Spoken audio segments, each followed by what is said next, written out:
became shocked, and that was how I was arrested. And from that very night, the beating started. I was beaten thoroughly because they want me to tell them about the drug. So I told them the whole story I know about the drug and how I collected the bag, but they didn't believe. So the beating was intense. From there, they took me to the lockup where I stayed for 14 days. After 14 days, they took me to the court, from the court to the prison as a remand prisoner, where I stayed for 4 years. So I stayed remand for 4 years. After 4 years, I lost my case and I was sentenced to death by hanging. But as per then, Barack Obama came to Malaysia and he pleaded, and they put an end to hanging for women. So it became life imprisonment. Please continue. Okay. So during the process, when I was first arrested, I was pregnant with the environment, no slippers, because when I came to prison, they said the prison is out of stock. They don't have slippers, so I have to walk barefooted in the prison. And the food is so strange that I was not eating. So the shock and everything. So he told me to be after 2 months or something. The friend, he sent one Mr. Julius, like I stated yesterday. He came to the prison and he was like, we paid lawyer, we are fighting, just cooperate with us, be calm and don't say anything. So I was like, who are you to me? I just want to know. He said, Mr. George Unazi sent me to you. So I was like, were you that one that brought the bag? Then were you the one that brought the bag to Nigeria? I said, yes, I'm the one that brought that bag, but believe me, your husband never told me you are his wife. He said you are his cousin. If I had known you are his wife, I will never allow you to come to Malaysia with the bag.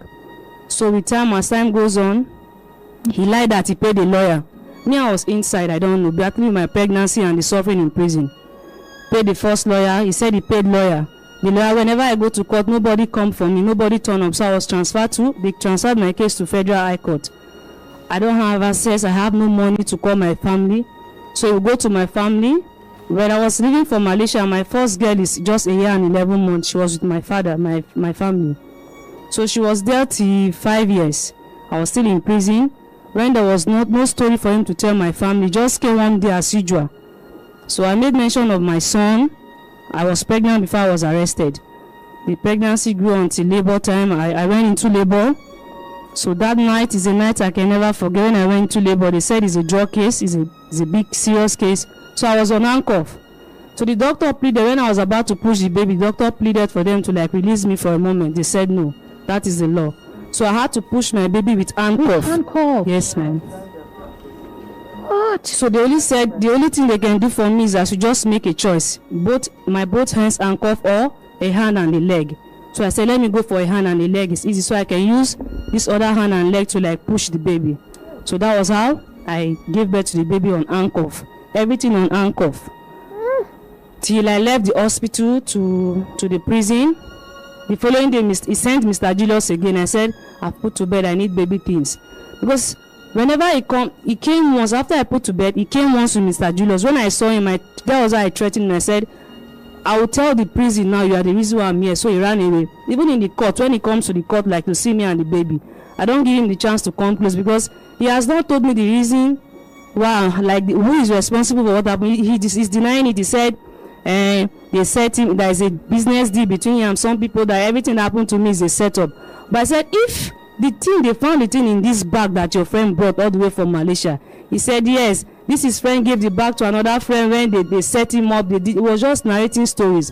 And when the friend saw the sincerity in me, and somehow along the line the friend became touched and he said, let me tell you something, your husband is a drug dealer, I work for him, he knows about it, but I never knew you are his wife. So he told me to keep it to myself. As time goes on, the suffering, raising the baby, everything, the stress, I went into depression when they placed me on mental peace just to help me stable my mindset. So it was so intense that I tried to beg for money to get a call car because I want to get to my father to tell my father that they need to arrest him. That is the reason, after Mr. Julius have told me, that is the reason why I'm in prison. Because he told my father that there's a case of fake visa and a fake passport. So they put me behind bars, depending on when he will raise money from our appeal. So he's trying to raise money. To make the whole story worse, he bought a house for his family. he went and told the family that he's selling the house because he wants to pay me. When he sold the house for over a few millions, that was when he stopped coming to Malaysia. Came down to Abuja here, started acting as a governor's son, spending money from clubs to another. And the family started hating me. That the reason why their son run, that the son is now like from who he is to Mr. Nobody, that Mr. Zero. But not knowing every house he sold and land he sold, he used it for his own flexing and everything. When I was there, the sister came one day and came to check on my daughter. So she took my daughter to their family house. So my late father was like, this girl cannot leave this house because she looks like the mother. Whenever I see this girl, I feel at peace. I can like wait for my daughter. So my father went and my younger sister on the very day to check on my daughter. As soon as she saw my father, she started insulting my father based on everything he's telling the family, that he has spent everything he has. He even threatened to sell the house they are living in at that moment. Before the sister, they refused. The sister said, that one I know she never liked me from onset. She said, nine good for Mary, nine good for Hannah. Then tell her, say, she stay Nigeria. She said she won't go Malaysia. I think she don't make my brother, they sell all her house, they sell everything. So she started embarrassing my father. When my younger sister wanted to fight back, my father said, don't fight. I will not say anything till my daughter comes back. They left the house. So my father firstly took my daughter back to the house, and she stayed there till she was 5 years. When I sent the second one, Victor, back, he was with my family. So this same judge came that time, because when I was in prison, I was looking for a way to contact my family. I cannot contact my family. I begged Julius. I gave Julius my father's number, but Julius is acting under his instruction because Julius worked for him. For prison there, they know they give una a chance to make call. Then they give us chance, but the card no be free. When you have money, you can buy card. And you no get money. And I no get money. I no get anybody. And even if Julius comes to me, you know, they allow Julius like keep money for me and I go take buy extra something. So that you no go communicate with yes. So he just come one faithful day, like normal visit. He bring things for the children. He can't tell my father, say, he won't carry the girl, go make her. That's how he ran away with my daughter and my son. Took them to Lagos to his elder sister. So when everything got to me late. Then it was when I got to life, I was sentenced to life imprisonment, that I had a chance to talk to my family. Because my lawyer now gave me money. I begged her. She gave me 50 ringgit. I cannot forget. I bought a call card, and I called my father. My father was like, hey, this is you. I said, no. I said, what happened? My father gave me all the update. I said, no. Please look for him and arrest him. This is what happened. This is what I'm going through. So my father said, recently just came around away with the children. We don't even know their whereabouts. We heard they are in Lagos. So my father said, everything that is happening, that he's not going to say anything till I come out. He's waiting. So that's when he ran away with the children. He stopped keeping in touch with my father, because now it's over years now. Now 8 years has gone by. He doesn't have any story to say. He doesn't know the lies to tell them anymore. So he just cut ties with them. So that was when my father was like, the worst has happened, and that's the reason why he has run away. So when that call card finished, there's no way I can call my father. Till when I came down, my lawyer put in for an appeal. So the worst thing is, the reason why I lost my case, my trials in the Federal High Court, was because the name in the invitation letter did not correspond with the name they found in the airport. Like when I told them I was coming to see my husband, so the judge collected the invitation letter and gave it to the officers that arrested me. So they went to the airport to check. I told them George entered Malaysia 2010 and I was arrested 2011. So when they went to check, it was a different name entirely. They saw same picture but different name. They saw one Umar King somebody, and me I present to them George Unazi. Jessica, I beg, make you put the picture, make them see. So they said the other one we get King Umar. That third one where I sent, yes. So now him because not the name where they use with them Sabi and there. So the judge said everything I said is a lie. That they've gone to the airport. There is only King Umar they see there. So that I know of what I'm carrying. So that was how I was sentenced to death by hanging. Everything happened. Now so, be this? Yes. Waiting be name. This you. His name. See the picture now on the screen. Okay. Yes. Your ex-husband. Waiting be name. I know him as George Unazi. George Unazi. Yes. And for Malaysia, na King Umar. Yes. Okay. Yes. Continue. So that was how I met this white girl. Thank you very much, Auntie Jason. I met the white girl that introduced me to the mom, because the stress became so hard for the baby that the baby was always sick. There was no good food. The prison there is, they don't like black, and I'm drug case. So whatever food they give to me, ration they give to me, is automatically what they give to the baby. There's nothing like special meal for the baby. So me, the food is sometimes half done. I'll force him like to feed him with half done rice and a kind of boiled fish. Sometimes the fish is not fresh. When you eat, you see worms coming out, but you eat to survive. So the baby was so sick that I had to beg. That was what you were, now waiting when they chop there. Yes, ma. Half done rice. Yes, Malaysia know they now rice be their food. So the food is, before we go for lunch in the afternoon, they cook our food as early as 4 o'clock. Half done, and they expose it like it needs to be cool. So before morning you go there kakaraka like go hard. Then our drinking water now, because now tap water, their water no clean, cockroach, everything they come out from the water. So then go cook them, then they'll give us hot water, half done rice with half dry done rice like that, with maybe one boiled fish and kind of vegetable. Maybe say worm they come out, but you go just use the water wash and you eat to survive. Like fresh vegetables. Sometimes they fresh, sometimes they fresh, but if it fresh, there's no way you discover worm inside the veggies. I mean they know they cook the vegetable, they go just. No, they go just put on for pot, turn hot water, like hot water, for a few seconds, few minutes like that. Then they go just put on for tray for us. And now waiting when I chop for 12 years. Survive for 12 years. Yes, ma'am. Inna lillahi. Please, let's appreciate her.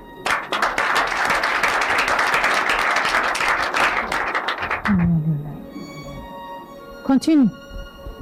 So as a long sentence prisoner, they don't give you the privilege to stay in one prison, because sometimes when you stay in this prison for long, you are used to the prison, you can cope. So there's something they call prison transfer, which I fear, because if they are to transfer you as a long-time prisoner, you are going to a prison more worse than the one you.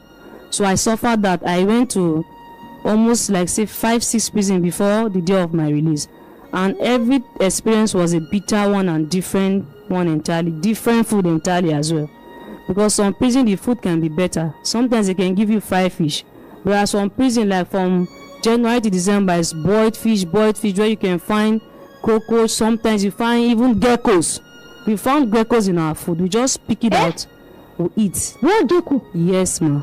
Cockroach inside your food? Yes, ma. Cockroach. That's one we are used to it. You just pick it out, push it aside, you wash the rice or wash the fish, you eat to survive. So when I was transferred to another prison, I begged my lawyer, she helped me, and they moved me back to the international prison, because I have Nigerians there. Sometimes we talk to each other, we encourage each other. So to cut I moved from one prison to another thing. I went to a particular prison where I met a Mongolia girl. That was around 2022. I was almost coming out, and I have fear for my ticket. This is going to pay my ticket, because Malaysia can never buy tickets for you. Yes. Once they deport you, you wait your family to settle your ticket. So this Mongolia girl, we're talking, so I felt like she can help me. So something told me to open up my story to her. I told her everything. So she was like, "George, how does he look?" I said, "Which of the George you know?" So she told me, "There's one George I know. He's not that tall." So she described him. It's exactly. So at around 2017, 18 to 19, George was in Malaysia and never came to see me in prison. He was in Benton, a state they call Benton in Malaysia. I was in Benton prison. From the prison to where George stays is just 15 to 20 minute drive. He stayed in Malaysia for a few years. Again, he never came to see me. And that Mongolian lady, Sabian. She Sabian because she dey work for casino. They play casino. She say they very specialized in gambling. So one of their big top customer there. So she know him. She say she know George. She describe him exactly. She dey inside prison. Yes, she come for her visa. I think expired. They come carry her come serve for 3 months. I met Cindy from Mongolia. She gave me every information. So when I come back, 2000, when I serve finish, But she can't tell me say and something happened that they shot him, is dead. I said really, the judge is dead. So that was when I went through my diary where I wrote my numbers. I called his friend Julius. Julius said no, he's alive. All those things is common flag that you know him. He always commits crime. Whenever I commit crime, do something to cover it, so they will think they will not come for him. They will think he's dead really. They just went there and those his gang. They shoot gun and they distract everybody. So they will not come for him. I said okay, fine. In 2023 when I came out, you take comot? Okay, they gave me 18 years after they reduced my charges. They gave me. How you take? Make you tell us how intervention comes so they reduce your life imprisonment to 18 years and with your final release. Like I said yesterday, this lawyer, he lied, he paid. He did not pay. He only paid 6,000 for them to open my file. Okay. So this lawyer self was not it was Mr. Kapasin, very famous lawyer in Malaysia. Somewhere along the line, he died. So but it was before he died. He joined the ancestors. Yeah, he joined his ancestors. So he introduced my case to his daughter. So she came, she was interested in me, like I said yesterday. Okay, the daughter and her barrister too. Yes, one Sergeant Doe. God favored me in her side. When she looked at me, she said she just felt like she believed my story.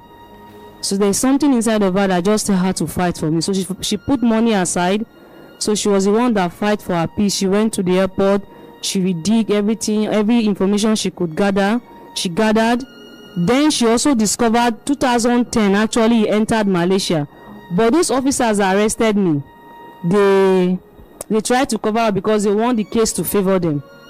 So actually, okay, yes, they cover up from yes there because they know definitely if they can't confirm say truly they innocent. If they only release you, they go also compensate you for all these kind things where they do. Yes. So now for my investigation now the country know say yes he enter Malaysia but with that different name of King Umar, no be George Unazi, but same picture. So all those information she come send am to Federal Court of Appeal for Malaysia, which is Putrajaya. So for around it took 7 months, 3 weeks. Before they went through my appeal letter. She came to see me. Then they called me for an appeal.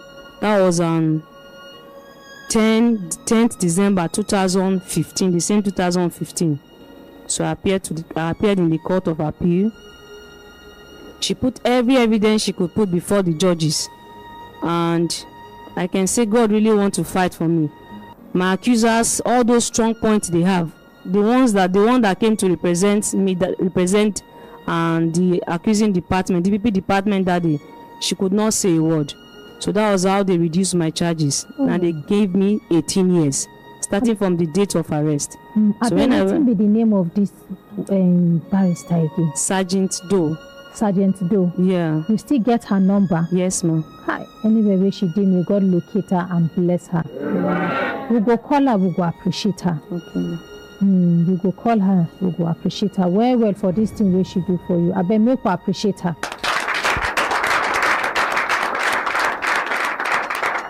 Let's continue. So that's how they reduced my charges and they gave me 18 years. So if you in the prison, there's how they count it. So 18 years became 12 years. So exactly 12 years around May 17, 2023, I was released and taken to deportation camp. So to God be the glory. I happens to meet a pastor. He's a Nigerian man there who does charity. He comes to prison to visit people. So he was the one that helped me mention my case to the embassy. So then the embassy remembered that one somebody judge. We know that lady. She was the one that we sent the baby to Nigeria. So they came very quick for me. They provide the traveling document because the police they collected my passport. That was how exactly 14 days I stayed in immigration. I came to Nigeria where my elder brother picked me from Lagos. He was in Abeokuta then serving.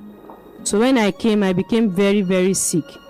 When I started eating good food, because 12 years without oily food. So if I eat food that has oil, my stomach will automatically swell like I'm pregnant for 9 months. So I was going in and out of hospital. And so the doctor advised I go for a walk, like morning walk. I do some exercise and my system is trying to adjust.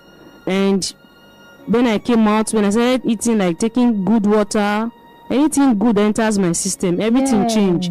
So if I menstruate, it doesn't stop. We went for scan, they say there's no fibroid, there's nothing, but it's just like that. Even up till now, it suffers down. Sometimes when I'm menstruating, it doesn't stop. And sometimes it stops. Since 2023 that I came. Up to now? Yes, ma'am. You still... So when I go for checkup, doctor said it's with time that every of my hormone is weak.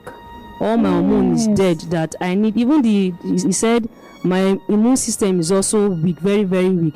Because I lost all the vitamins, everything in the body. No protein, no vitamin, nothing. So now God just keep you alive for my sister. Yes, ma'am. Even me as around 2022, I felt I was going to die. I wrote a letter because then, if I'm walking, I'm feeling empty. I feel like my body is this side while my soul is on the other side. There was no strength again in my body. So when my brother was trying to make me calm down. So I said, the only way I will calm down is when I forget about George and the children. He said, no, you cannot leave your children for him. You have to go for your children. I said, how can I fight him? So he advised I go down to Benue to see my mother. His mother is in Benue. So when I went to Benue, that was around November 2023. Somehow, my brother advised me. So I called Julius. I said, Julius, please give me your friend number. I just want him to know that I'm in Nigeria. 5 of his number, none of the numbers were going. So Julius said I should just go to his DM in Facebook and drop a message. So I went, I dropped a message. I said, hi Unazi, this is me, I'm out to please talk to me if you are ready. So then I left my number there. He quickly called me. So when he called me one afternoon, we were talking. I said, boss, I'm out because I cannot refer to him as husband. That's not husband. I said, my boss, I don't come out. I beg, said to me. I beg me could appreciate her. That one where you don't tell her, you don't pass message. You don't pass a message, make you know. I said, boss, your girl don't come out. Anything for your girl. First, I won't go hospital. This is what they do me. I dey bleed, they finish. And secondly, I beg, he said to me 12 years, I no go leave you for these 12 years. So like heartless, wicked, not being remorseful. He started the conversation like, if God say you are going to marry another man, I will not leave my baby for you. I can give you the boy, I cannot give you the girl. I'm with a girl, I'm with a woman. It was just, I said, oh God, I don't care. You didn't know what I call you. I said, boss, settle me. I want settlement. Who's talking about marriage? Who's talking about love? Give me money. I want to go for checkup. So he quickly called the mom. The mom came to my house. She lied prostrate. She was crying. I said, Mama, you are like your son. You thought I was dead all through these years. You never. There's no day I call my father. My father will say, George mother said, how are you? Blah blah blah. No. In fact, that time, where the mama come, you for just grab her straight to the who be those NDLEA? Straight to NDLEA. Go narrate all your story there. Narrate all your story where they holy mama. That her prostration should go do and where we're there. In no time you go come out for that place. You go come out for that place. Then you go come tell the world waiting in do to you. You get family members, you get brothers, strong brothers. You see your papa. Let's assume your dad is even old, he cannot do anything. How about your brothers? What were they doing when they had this message? They hear say, see the kind torture where their sister they pass to, they chop only rice, half done rice and boiled fish every day. Anyways, we'll go hear from her. Yes, continue, my sister. So I tell the mother, say I no go talk anything first till I see my children. She say my children they fine, and they with the father for Abuja. The mother they hide and she no tell me say the pikin dey. She no know the pikin don't tell me say she dey with another woman. So when it was time for him to bring the kids. See the disrespect, sir. See the disrespect. So they don't disrespect the family. Yes. They don't leave children with her parents. At least when they look the children, they ease their pains. They carry children, go give another woman. When another woman there for prison, they suffer. Kai! Some men, I don't know which kind of heart they get. Their heart no dey this world. Continue. The worst part of it, when I came, my mother briefed me how my father died. The mother, even the same state, the same, from my family house to the family house, not far. The sister never came to like pay my father last respect. None of, even the mother. It was after months the mother came, according to my mom, came pretending with crocodile tears. It was she heard from somebody. My mother said, are you supposed to hear from somebody? Situation by there's love. You people feel sorry for what your son did to my daughter and that cost the father's life. You're even supposed to know my husband would die, not you hearing from some after months. But the sister never came. Only the mother came pretending. So I told the mom that I will not say anything till I see my children. So when it was time for him to bring the children around November, so he came down to Benue in November. My other brother who told me to contact him, he said I should just play very smart, put emotion aside, let me gather some information more. I should not come like, because if I attack him, he's a guy that is used to crime, you know how to run away. Yes. So, but that is very difficult for me because I cannot see myself talking nicely with somebody that almost took my life, because my style is when I don't like something, I don't know how to pretend. So I have to like learn how to pretend, play as if okay there is love, I'm willing for us to start again. Then he came down November. He said okay I should go for checkup. I called my brother, said just play along. We went to check up. Funny enough, when they did scan, so the doctor was suggesting like okay there was nothing in the mind, that my womb is okay, but the doctor wrote some kind of drug. He said all these doctors are saying they chop money. He was not even ready to treat me, like, because when I came out, when he saw me, he was like, you didn't change. Or maybe he was expecting to see like I have twisted face or suffering from stroke, or like I'm mad, or totally not like that. So I told my brother, I said, I won't give this guy fire. He said, calm down, follow what I'm teaching you. So I tried to pretend again. He left for Abuja. It was December. Now bring my children. I don't have money. The children cannot come. I said, bring my children. Children I have not seen for 12 years. Joe, do you have heart at all? Bring these children. Are you the one catering for the children all these years? Have you been the one paying the school fees? I say, Oga, now you send me go where I go. Which woman won't born pikin, leave the pikin for another person to train am?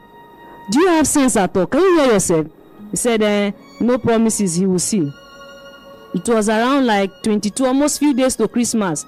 The kids came, but when they came, they are scared to come to me because of what the father told them. Maybe don't go tell them say one thing or the other to spoil your name. He said, one, I'm mentally not, I'm mad, I'm wide. Two, that now that I'm out, I told him that I want to go into drug, that I'm a drug dealer, that I want to go into drug. And secondly, that I also want to go into prostitution. So he was telling the girl that if you go, your mother is desperate to make money, she will sell you out for prostitution and make money. And you, Victor, if you go, your mother will use you to traffic drug. So when they came, they went to their grandmothers as a fear to come. This one is the mother, I don't know, like the mother is telling me things she's not supposed to tell me. She said she begged them to come. Your mother is a good woman. Your mother has never hurt anybody before. Come if you see how you like her. So when they came, they saw me. I ran to them. They were like moving away. But as a mother, I know I have to start from somewhere. So I hugged them. I was laughing. I said, Princess, you're not a big girl. Look at Victor. So when they saw the way I was talking to them, they followed me inside my room. They sat on the bed. I said, Princess, why are you avoiding me now? You didn't see photos of the both of us. She said she knew. But they told her that I was dead. First time she heard that I'm dead. And secondly, the father that I cried. Unalive. And secondly, the father told her that I left him for another man. I left him, the children, for another man. So the hatred started when she don't even know me. When she was 8 years, she heard those stories about me. I said, really? I said, so I was stopping from coming. She said, even this one we came, we don't want to come over. Just say, let me come and see what my mother look like. Then I'll go back. No love, just like she was talking to a stranger. Because he's trying to force this woman, this is new wife, into their life. And that's what he's trying to do. So I was like, so your father never told you the reason why I disappeared? She said, no, nobody told me. They only said you're a prostitute, or somehow they said you died, somehow they said you left that, stuff like that. So I became angry. I said, okay, it's time for me to tell them the story. I felt they are children, I don't want to disturb them. So I sat the both of them. I told them the whole story. So my daughter broke down. She started crying. So she apologized. So as God could have it, there was connection between me and her, as though we've seen. Let's appreciate her first. And you know wetin, Vice Pamela, I like the idea wey her brother tell her, even though say na dem suppose do something they no do, but the one wey she comot and he tell her say make dem play along. Continue, my sister. Other bragados will enter hand soon. When they were coming, he told them not to tell them that he's doing well, that he has a lunch. He told them to tell me that they stay in one room, that him, the new wife, and the two of them, they sleep in one room. So many lies. So my daughter said, "Mommy, I know I can trust you. Just keep it secret." She told me everything. You need to protect your daughter. You understand? You need to protect her. Okay? So we no go talk about your daughter. No put her for this matter.